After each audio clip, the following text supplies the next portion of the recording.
What's up you guys, welcome back. In this video I'm going to show you how to check if your iPhone is brand new or it's refurbished.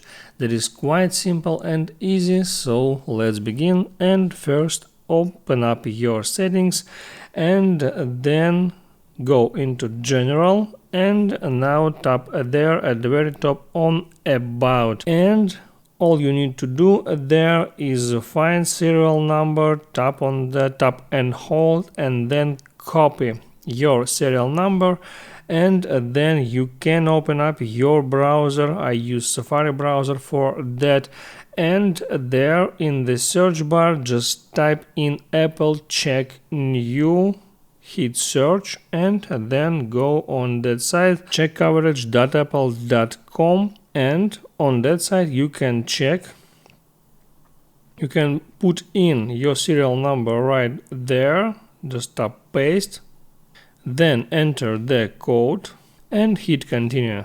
And there you can check information about your serial number and if your phone was used before or it was refurbished, so that information will be there. So you can see here that estimated expiration date is 27th of June, and it's a year since I bought this device. So if this date is different more than a year or less than a year from the time you bought the device, so it may tell you that your device is refurbished or it's basically not new device. So that's how it works. Make sure you like this video if it was helpful for you, and see you next time.